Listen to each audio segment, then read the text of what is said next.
Muy buenas a todos y bienvenidos a Obesity Management School, a un nuevo podcast donde vamos a hablar con David Sánchez de un artículo muy interesante que publicó hace ya un tiempo, pero que sigue en auge y que creo que en este momento en el que incluso se está hablando de que tenemos que hacer un cambio en las conversaciones a raíz de diferentes estudios, sobre todo a nivel de la psicología, pues tenemos aquí a un doctor en psicología. David, bienvenido, ¿qué tal estás? Bien, muchas gracias por invitarme. Pues nada, es un verdadero placer. Profesor titular del Departamento de Psicología Clínica y de la Salud de la Universidad Autónoma de Barcelona y autor, como hemos dicho, de un artículo que se llama El estigma de la obesidad y su impacto en la salud. Es una revisión narrativa muy interesante donde vamos a encontrar un poco el marco conceptual desde donde los profesionales también podemos actuar en diferentes ámbitos y líneas de trabajo, desde el entrenamiento, la nutrición, la psicología o desde la parte médica de atención primaria, endocrinología y demás. Entonces, a partir de ahí creo que es súper interesante estar con el autor, darte la enhorabuena por ese artículo que creo que nos enmarca muy bien en este concepto, pero vamos a hablar de ello. Y para eso me gustaría que la primera pregunta fuera, pues, ¿qué es el estigma? ¿Qué es el estigma de obesidad? ¿Y cómo se manifiesta en esta sociedad? Bien, mira, el concepto de estigma, el concepto de estigma es un concepto relativamente complejo porque ha sido, por un lado, estudiado por las ciencias sociales con relación a condiciones físicas o visibles de las personas, como puedan ser la raza, la orientación sexual, y también en el ámbito médico, en enfermedades como en el SIDA, en la lepra, en la tuberculosis, y por lo tanto no hay, digamos, un marco único conceptual para definirlo, pero sí que hay algunas ideas generales que podemos acordar. Y es que básicamente se trata de aplicar un estereotipo con características negativas a un determinado grupo. En el caso del estigma de la obesidad, pues se trataría de hacer una atribución de características negativas, un estereotipo con esas características a personas que tienen sobrepeso o obesidad. Fundamentalmente, pues que son perezosas, que son personas glotonas, que no tienen fuerza de voluntad, que no se cuidan, que no siguen las prescripciones médicas. Y luego, pues esto obviamente puede llevar a aspectos relacionados con el estigma, como pueden ser perjuicios y situaciones de discriminación o de trato injusto. Con respecto a la presencia en nuestra sociedad, el término que utilizan los estudios que hacen revisión sobre datos de prevalencia y de presencia de este problema, utilizan el término omnipresente. Es decir, está en todas partes y además a unos niveles bastante elevados. Te puedo proporcionar algunas cifras, algunos indicadores, ¿no? Por ejemplo, en el ámbito sanitario, que es probablemente uno de los que más interese, ¿no?, en este podcast, es uno de los ámbitos donde más estigmatización se produce. Los pacientes que están en diferentes tipos de programas de pérdida de peso pues informan que aproximadamente el 70% de ellos experimentan algún tipo de discriminación o trato injusto o experiencia de estigma con sus profesionales, ¿no? Wow.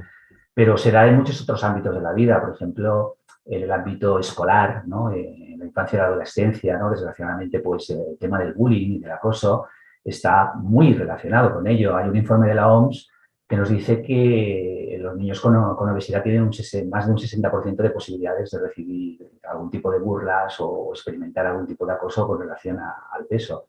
La Fundación Aganar recientemente acaba de publicar un trabajo con población española y nos indica que cerca del 60% de los niños reciben acoso relacionado con el peso. Es de todas las posibilidades de recibir acoso, digamos, la más importante tiene que ver con el peso corporal, ¿no?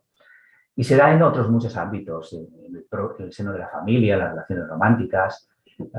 Y interesa destacar, yo diría también, especialmente el campo de la salud pública, o sea, las campañas de salud pública orientadas a la prevención de la obesidad tradicionales, porque también hay que decir que esto está cambiando, luego tendremos oportunidad, supongo, de hablar de ello, son muy estigmatizadoras. De hecho, se considera que aproximadamente una tercera parte de todos los daños no intencionados producidos por las campañas de prevención en cualquier ámbito de la salud tienen que ver con la prevención, las campañas de prevención de la obesidad. Qué curioso, ¿eh? Porque fíjate, además esa palabra, ¿no? Daños no intencionados. Es decir, Sí, puede ser que incluso sin ser conscientes desde el propio ámbito de la salud que quiere prevenir, si no se construye bien el mensaje, ¿no? Que eso es una de las de las ideas que yo durante mucho tiempo he intentado transmitir, que hay que construir un nuevo constructo, una nueva historia sobre el ámbito del peso corporal, ¿no? De la composición corporal, pues se puede producir también estigma en esta población, ¿no?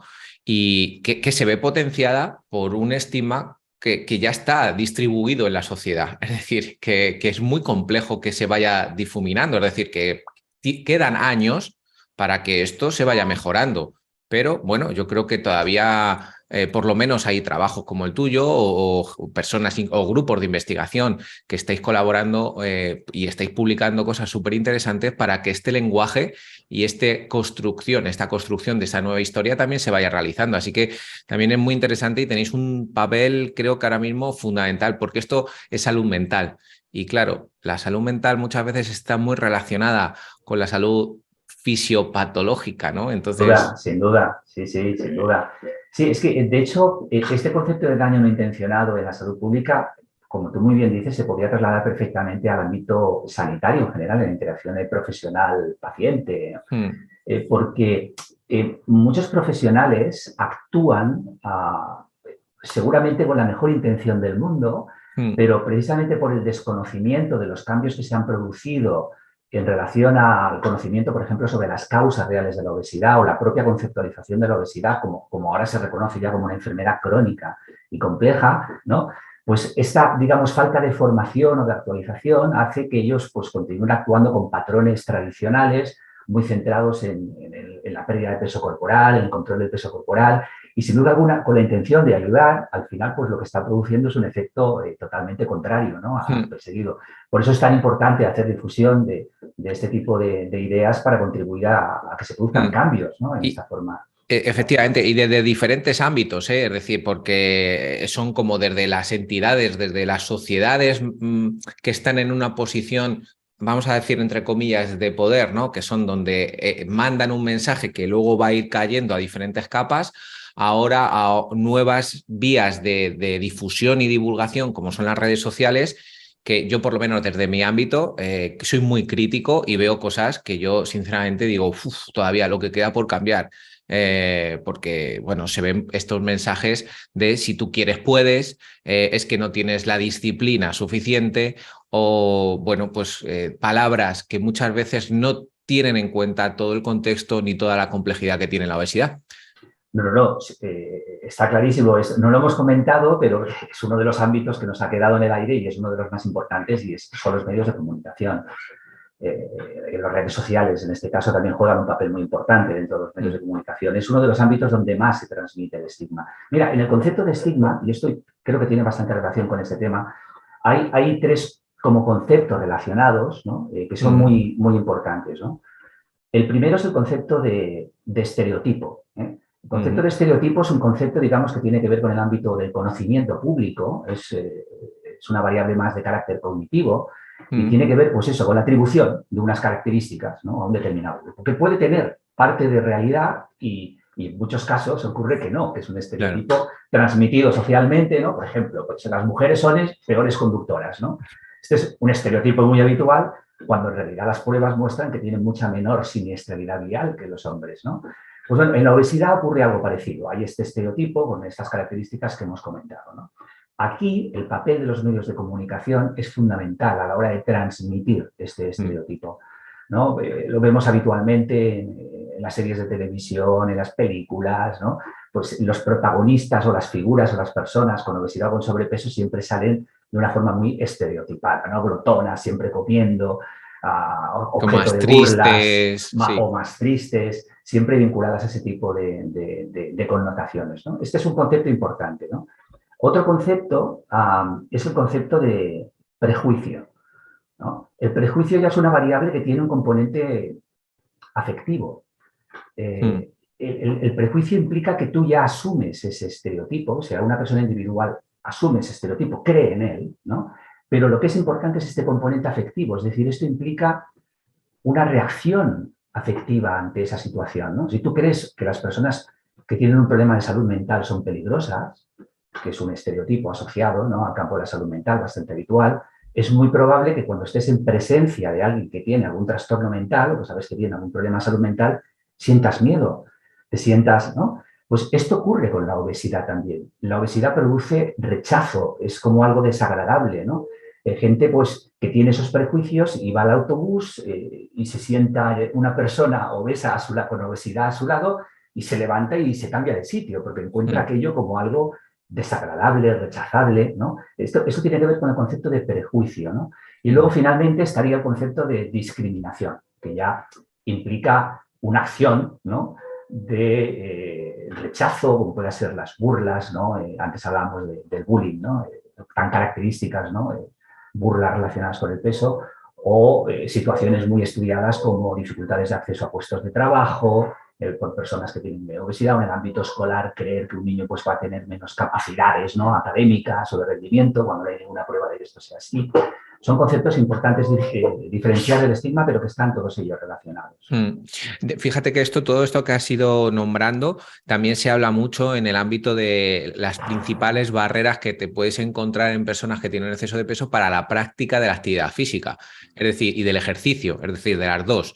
Porque al final, cuando van a un entorno, como siempre digo, ¿no? Si el gimnasio, que es un entorno donde supuestamente vamos a ganar salud o condición física, todos esos estereotipos que has dicho, estereotipo negativo, un prejuicio sobre la persona que va a ser observada, que va a tener un juicio de valor posiblemente negativo, que esa persona se lo va a creer y encima va a tener una discriminación o burlas, porque incluso muchas veces en el entorno del gimnasio no está preparado para una persona que a lo mejor puede pesar 140 o 120, 140 kilos, claro, ya aparece ahí esa principal barrera y ese principal estigma cuando lo que queremos es mejorar toda esa condición. Bueno, Es una ambivalencia muy rara, ¿verdad? sí, sí, sí, sí. No, no, y tanto. Bueno, sin duda es muy interesante porque, claro, yo vengo del ámbito académico, ¿no? Más de la investigación y encuentro muy interesante lo que dices porque son aplicaciones prácticas de conceptos muy esenciales, ¿no? Por ejemplo, tú has hablado de dos fenómenos que son muy importantes, ¿no? Y que se está viendo que en la obesidad tienen una relevancia muy importante, que son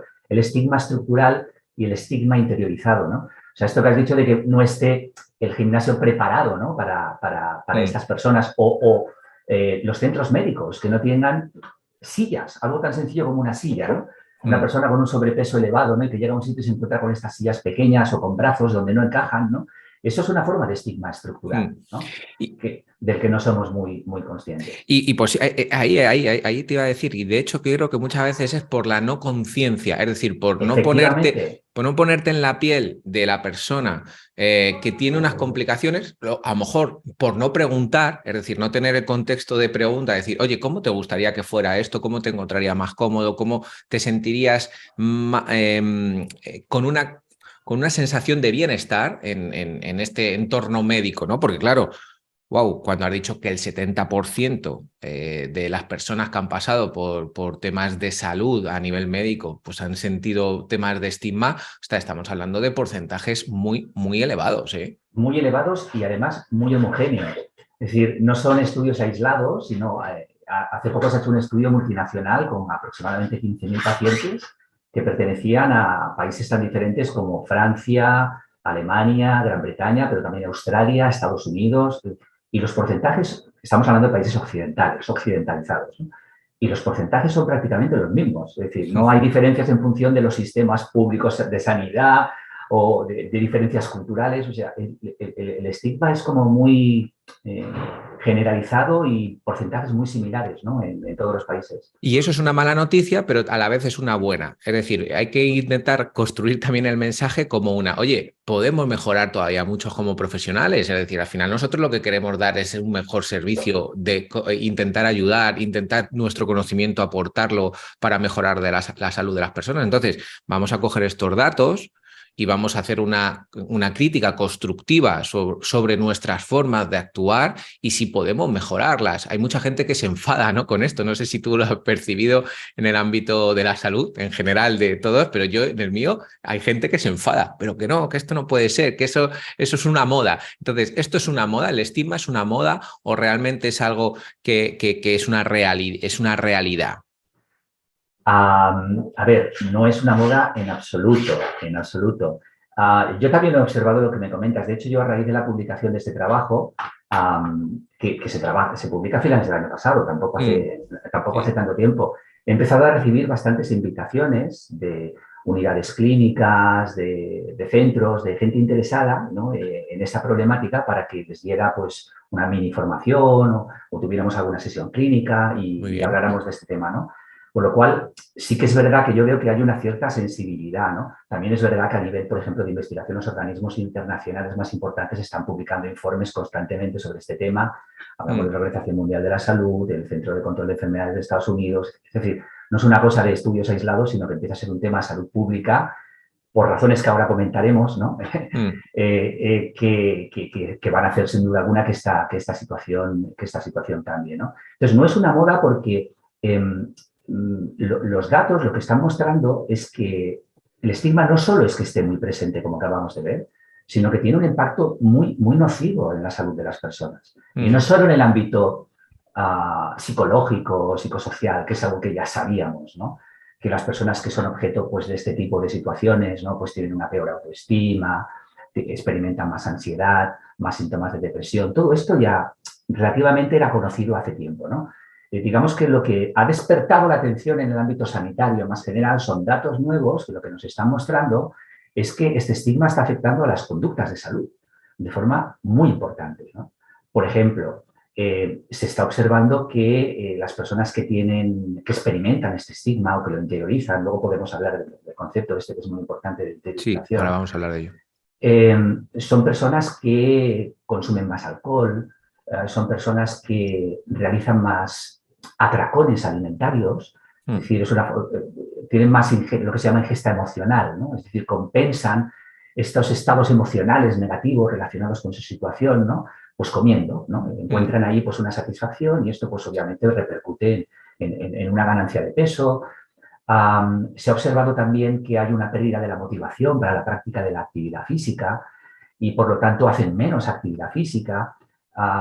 Claro, en el fondo, hacer actividad física implica exponer tu cuerpo digamos, de una forma más visible, que es un moderador muy importante del estigma, la visibilidad, ¿no? Las Mm. condiciones estigmatizadas que son más visibles reciben más estigma. Y claro, una persona con obesidad no puede ocultar su cuerpo y si además va a una piscina a bañarse con un bañador, con un pantalón Es que corto. ni puede ni debe, ni tiene que hacerlo. Es decir, lo que tenemos que aprender el resto es a no hacer un juicio de valor sobre el cuerpo de otra persona, ¿no? No, sin duda alguna, pero lo que ocurre es que como este estigma está interiorizado, lo que estamos diciendo, o sea, estas personas se sienten incluso culpables de su propia situación, han asumido esos estereotipos y se los aplican a ellas mismas. Claro. Entonces, ¿qué hace? Pues estas personas se quedan recluidas en casa, no van al gimnasio por miedo por dos fenómenos. Uno, por este miedo a comentarios, burlas, miradas inquisidoras, ¿no?, incluso comentarios directos que puedan recibir por parte de los Sí, sí, entrenadores sí. personales, Sí, etcétera, sí, sí.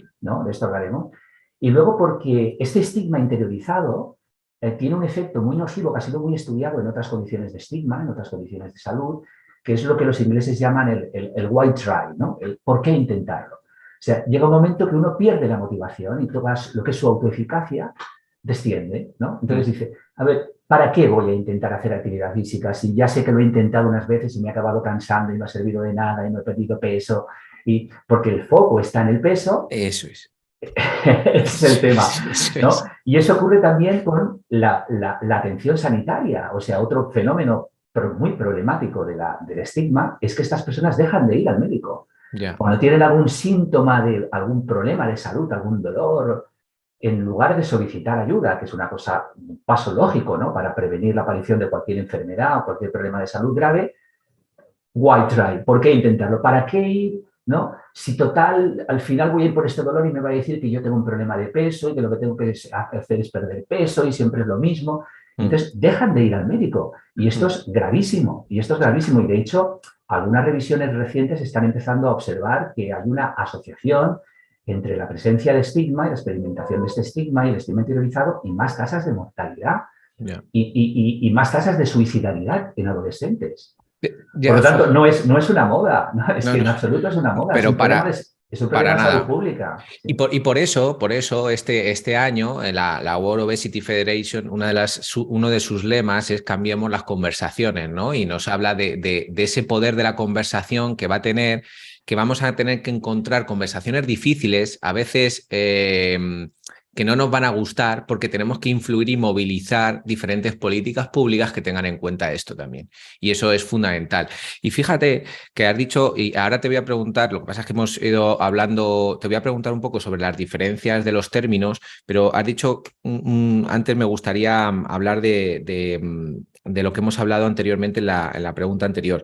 Dices, fíjate, hemos visto valores de personas que utilizan más el alcohol, más los atracones de comida, de alimentación, los trastornos por atracón, que se come de manera compulsiva, y luego también menor niveles de motivación. Y yo pienso, fíjate, ¿cómo podemos llevar como un profesional, que esto es la idea clave que yo quiero dejar también en este podcast, como un profesional que no reflexiona sobre estos temas, puede llevar a otra persona, a la persona con la que quiere trabajar y quiere ayudar, la puede llevar a una situación de riesgo donde la solución es o tomo alcohol para no pensar y no sentir culpa, o tomo un tipo de alimentos porque me hacen sentir mejor cuando he tenido culpa, o simplemente no tengo motivación porque yo no tengo motivación, porque yo nunca voy a tener motivación y siento culpa, Exacto. entonces ¿qué más da? O ¿No? directamente dejo de venir a verte. Eso es. Es que es increíble. Entonces, esa emoción que estamos generando genera unas respuestas y esas son las que tenemos que también aprender. Es decir, tenemos que trabajar de otra manera. Y yo te lo digo directamente, nosotros hicimos un curso con temas de entrevista motivacional y conversación con la persona con obesidad para entrenadores y no lo sacamos nunca. La No gente nos hay, apuntaba. no hay interés. No hay interés. Se prefiere conocer un nuevo método de entrenamiento que cómo conversar con la persona y dirigirla en las etapas del cambio. O sea, el profesional no está preparado todavía, yo creo, y digo todavía porque confío en ello, en hacer un cambio estructural en su planteamiento en el entrenamiento. Sí, Todavía va a quedar. no, no, por eso es tan importante hacer difusión de estos datos, ¿no? De estas Mm. nuevas informaciones, porque es que al final, o sea, la síntesis de todo esto es que el estigma se convierte en algo que empeora los problemas asociados a la obesidad y se convierte en una de las principales barreras Mm. para ayudar a las personas que tienen sobrepeso y obesidad a mejorar su salud, ¿no? Entonces, es muy interesante esto que has comentado del World Obesity Day del 4 de marzo, que ya llevan unos años ya Mm. trabajando Mm. en este cambio de narrativa, ¿no?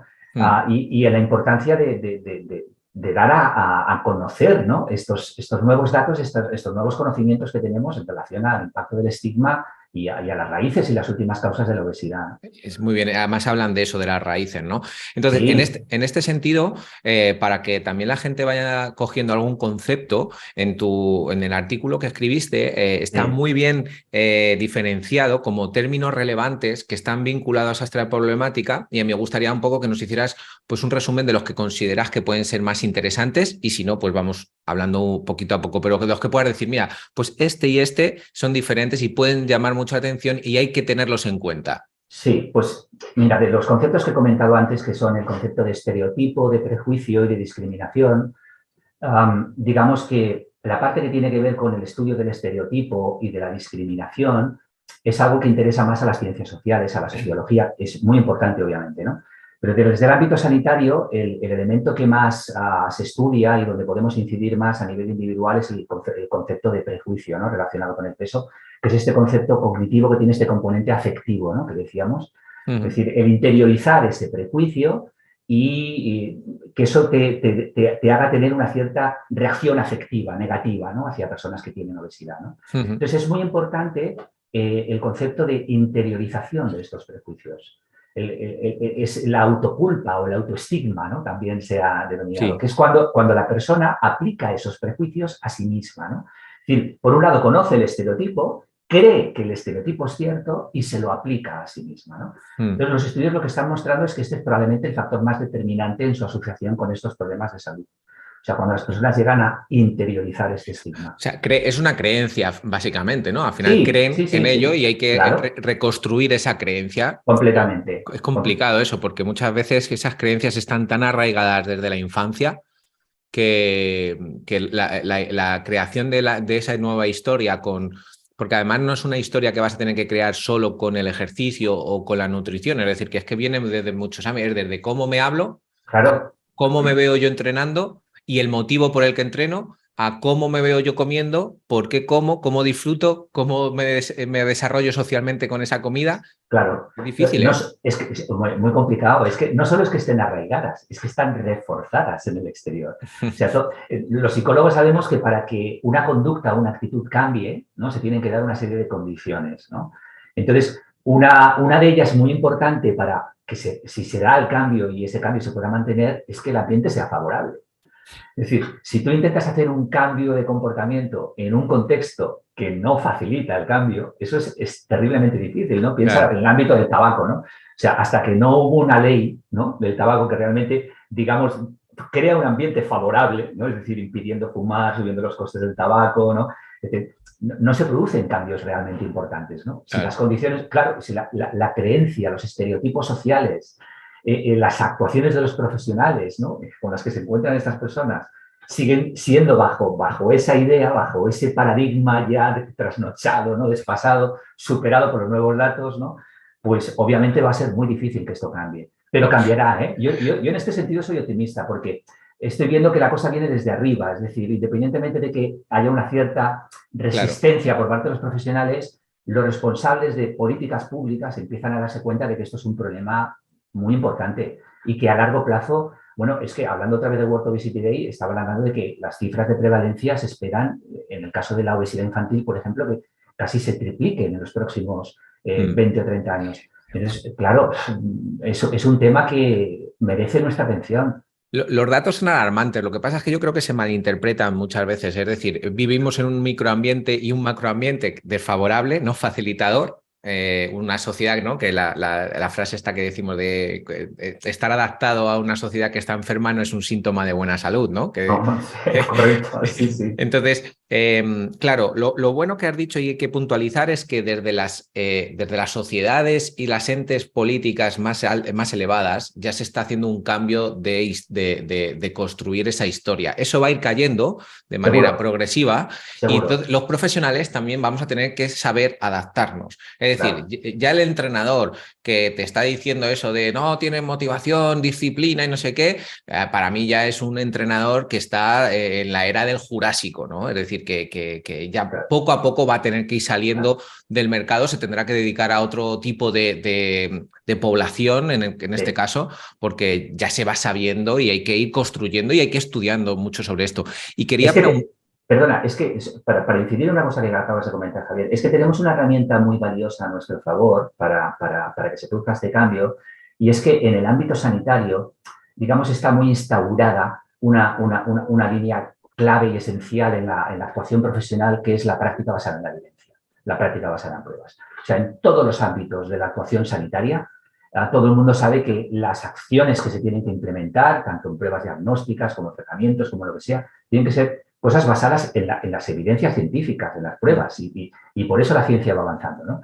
Entonces, lo que tenemos ahora, y volvemos a la idea de la moda anterior, ¿no?, es que tenemos estas evidencias, tenemos estos datos, y estos datos son muy robustos, son muy contundentes, por lo tanto, son los que están llevando a que se produzca este cambio. La verdad es que estáis haciendo ahí un trabajo desde el campo de la parte de psicología, que para mí casi siempre habéis sido como la primera línea de actuación en este tratamiento y con la parte sobre todo más presencial de la vida real, ¿no? Lo que he visto es que la gente tiene que cambiar su estructura, tiene que entender sus pensamientos, tiene que entender su contexto y a partir de ahí hacer el cambio que quiere para ellos, ¿no? Y saber poner límites y todo eso. O sea, que estáis haciendo un papel que creo que ahora mismo vosotros jugáis, ahora mismo habéis subido el nivel y tenéis que dar un paso al frente para posicionaros bien y decir, no, primero esto, Luego ya vamos a ir trabajando sobre estas partes más metabólicas, pero es que la parte mental, si no conseguimos reestructurarla bien, va a ser muy difícil cambiar la parte metabólica de disfunción o función, es decir, que funcione o no funcione. Entonces, en ese sentido, también te quería preguntar, y ya vamos a ir hilando ya para ir cerrando, es ¿cuáles son los principales impactos en la salud, tanto física como mental, que habéis podido ver con este estigma que sufre las personas? Es decir, hay ya datos de, oye, mira, pasa esto o pasa esto. Sí, sí, sí, claramente. A ver, te he relatado ya algunos antes, recuperamos como los más importantes, ¿no? O sea, en el ámbito del bienestar psicológico, digamos, uno de los ámbitos que está más afectado es el ámbito de la autoestima, de la insatisfacción corporal y de los síntomas depresivos. O sea, la repercusión que tiene el estigma en el incremento de depresión, de síntomas de ansiedad, incluso de estrés también, ¿no? Es algo muy bien documentado, muy conocido. Y luego también un efecto muy interesante que se está observando en relación a la necesidad de cambiar, ¿no?, el modelo, es el impacto que está teniendo en las conductas de salud.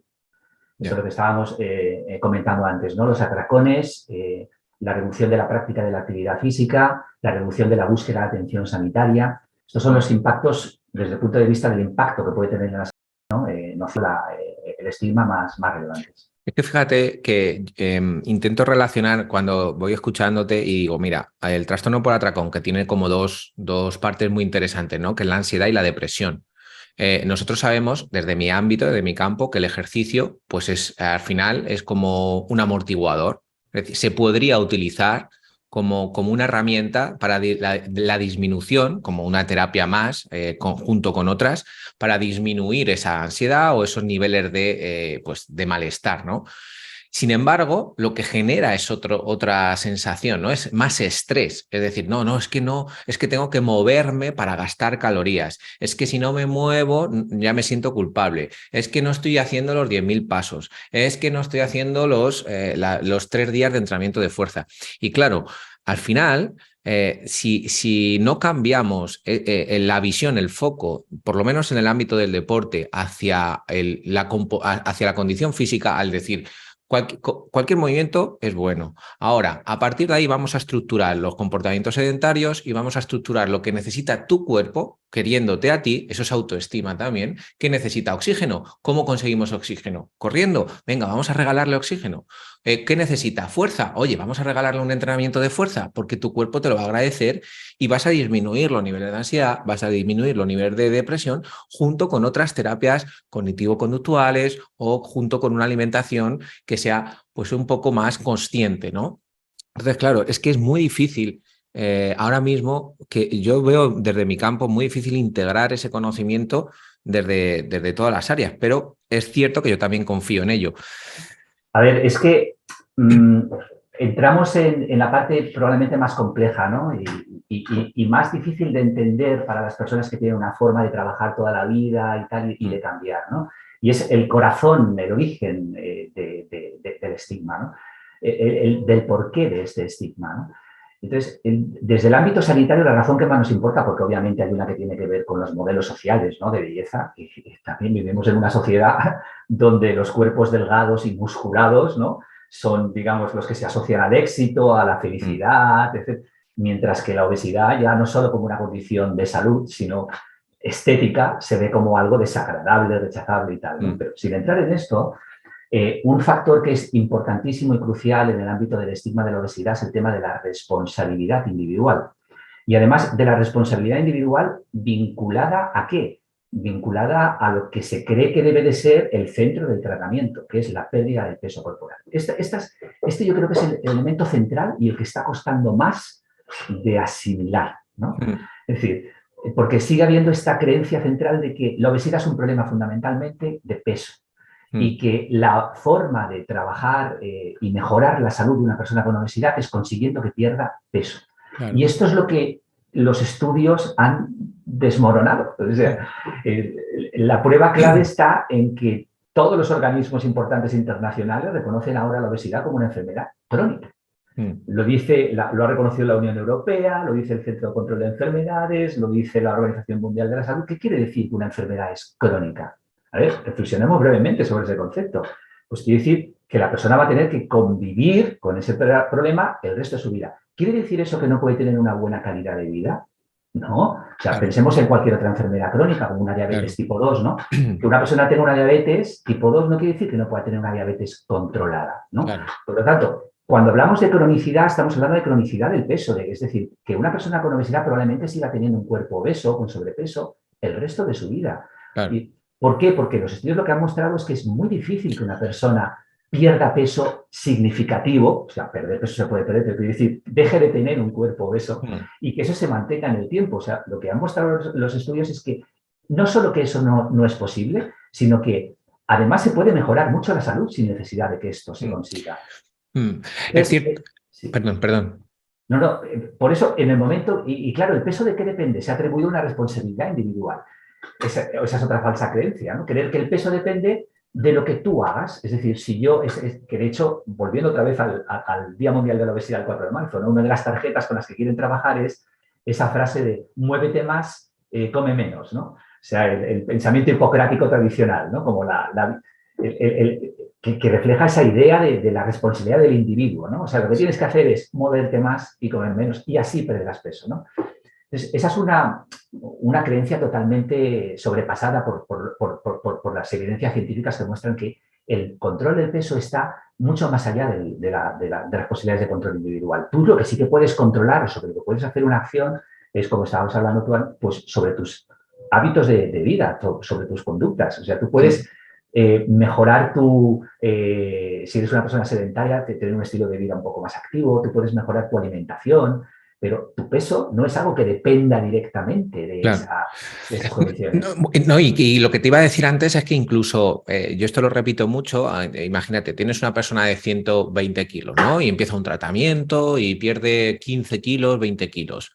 Aún así, socialmente, y aunque biológicamente hemos tenido una disminución, vamos a poder decir que sea solo de porcentaje graso y sí que se ha visto que sobre diferentes sistemas va a estar afectando de manera positiva, socialmente esa persona va a seguir con un peso elevado de lo que se considera normativo. Correcto. Entonces Sí, va a seguir con la misma efectivamente. presión y el mismo estigma. Claro, por eso tienen que cambiar muchas cosas.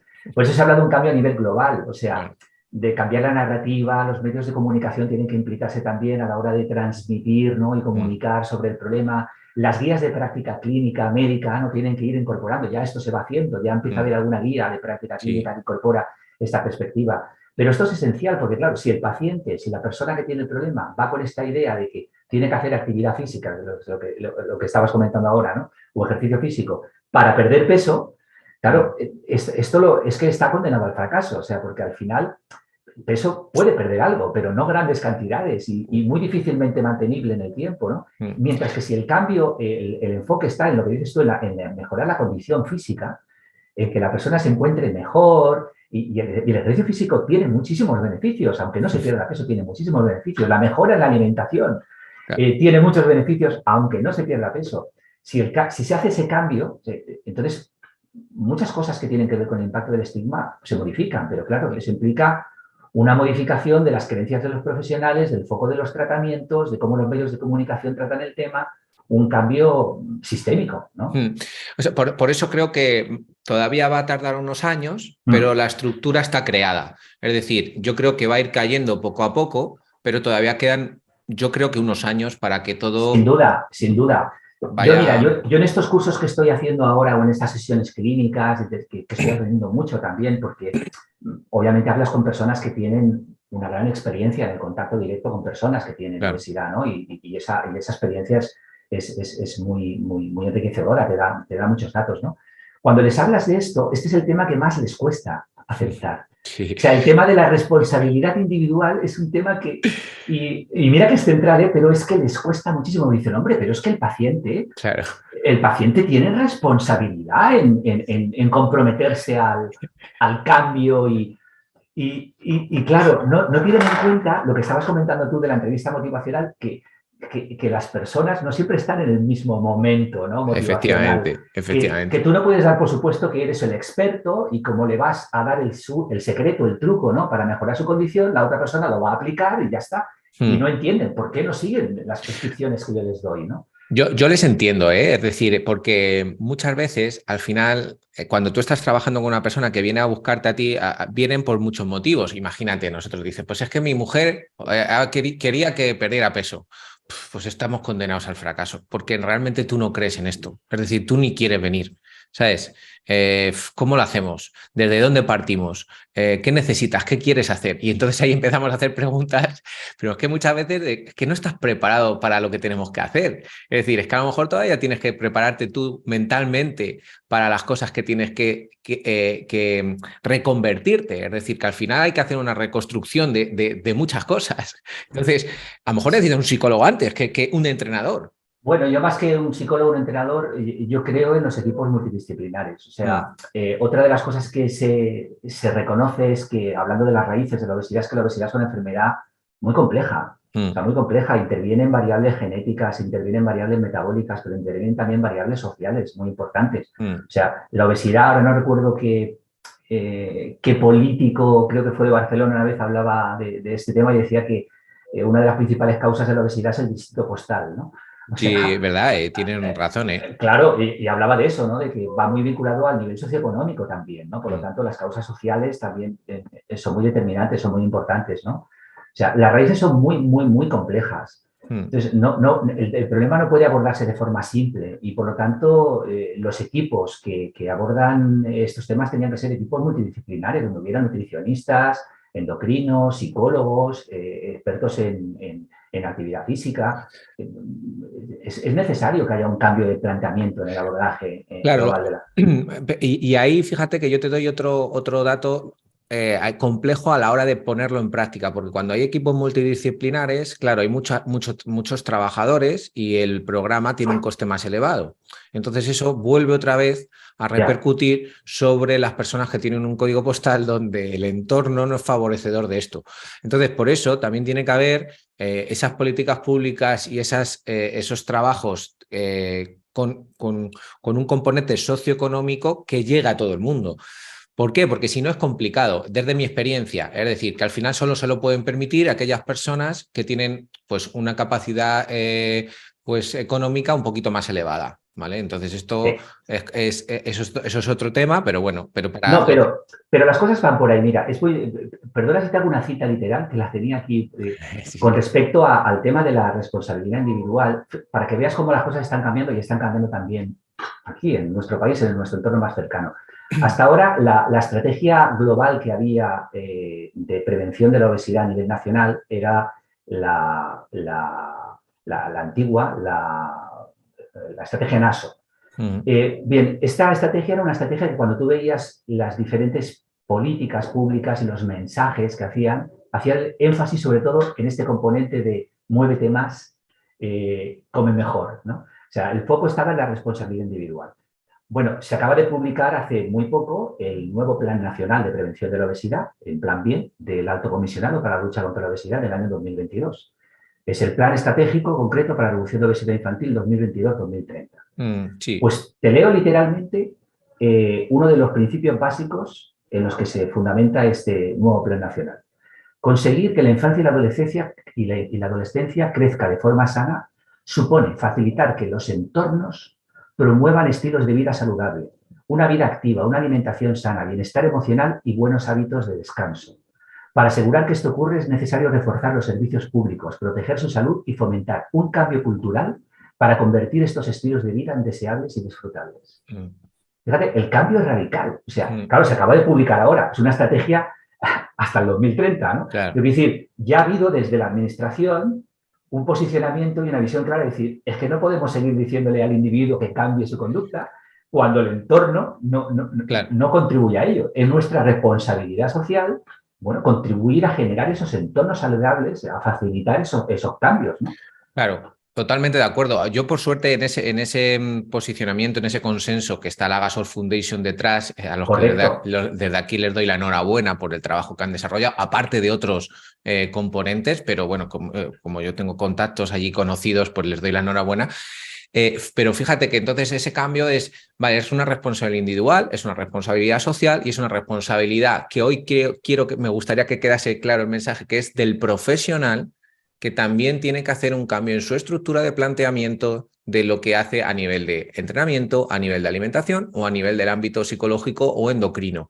Es decir, creo que tenemos que hacer una reflexión constructiva, bien fundamentada, serena y sobre todo intentando mejorar nuestro conocimiento, y uno de ellos es el trato con la persona. Es decir, también es nuestra responsabilidad mejorar como profesionales.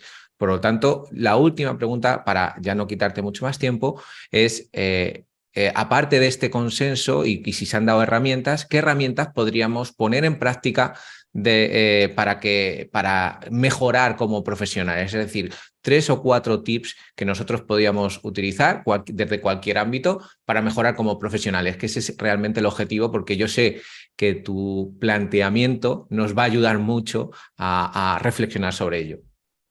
Bueno, yo diría una frase que leí, ya no recuerdo dónde, en un informe, creo que era del gobierno de Canarias, hablando sobre temas de gordofobia y tales. No juzgues a una persona solo por su apariencia. O sea, no dar por supuesto que una persona, porque tiene sobrepeso, pues va a ser una persona que tenga una mala salud, que no se cuide, bueno, toda esta atribución de estilos, de estereotipos negativos, ¿no? O sea, hay personas delgadas que tienen mala salud, hay personas con sobrepeso que se cuidan, pero tienen dificultades para perder peso por diferente tipo de barreras, etcétera. O sea, no demos por supuesto esto. Evaluémoslo primero. Una buena entrevista, preguntando exactamente, veamos exactamente qué es lo que hay, qué estilos de vida tiene esta persona, qué es lo que hace, qué problemas de salud tiene, si los presenta, ¿no? O sea, esto yo creo que es un aspecto inicial muy importante. Y otro directamente relacionado es, no centremos de entrada ya toda la visión en el peso corporal. Centrémonos en cómo podemos ayudar a que esa persona mejore su condición de salud. Eso es.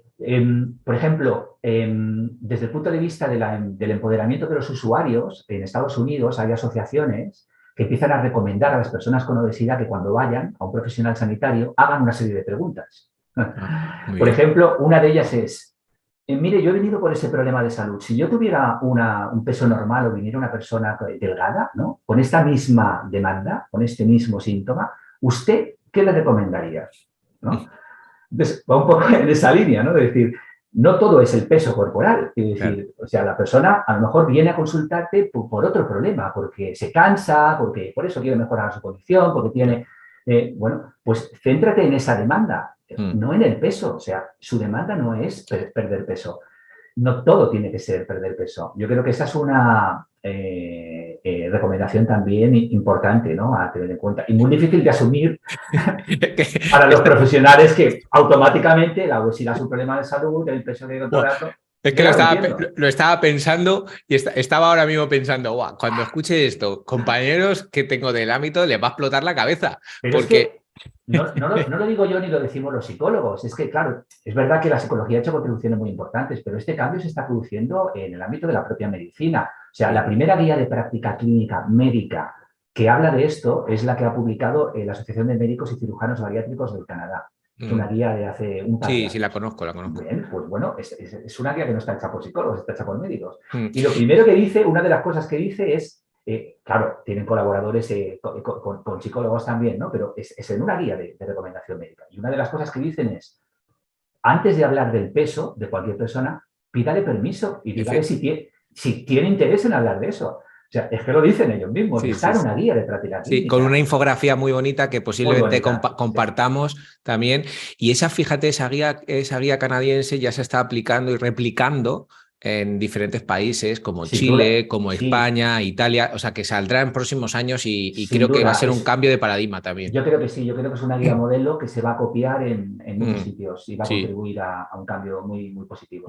Súper interesante esta puntualización que has hecho y espero que les guste muchísimo a la gente. De verdad, ha sido un placer tenerte aquí, David. Creo que tu trabajo en los próximos años va a tener una repercusión súper importante. Yo desde aquí invito a todo el mundo, dejaremos el enlace, que lo lean, que lo reflexionen y que intenten pensar sobre todo cómo pueden introducirlo dentro de su ámbito de trabajo, porque yo considero personalmente que eso nos hará mucho mejor profesionales, que a largo plazo es lo que nosotros queremos también, ¿no? Ir mejorando. Entonces, ser humildes, sobre todo en este sentido, reflexionar qué podemos mejorar, siempre vamos a poder mejorar, y si sobre todo es con conocimiento novedoso, nuevo, de compañeros que hacen investigación, que están dedicados a ello, pues desde aquí pues agradecerte, David, y ha sido un placer tenerte aquí. Agradecerte a ti el espacio que me habéis dado para hablar de este tema tan interesante e importante a nivel social. Pues Gracias, Javier. muchísimas gracias, David, chao.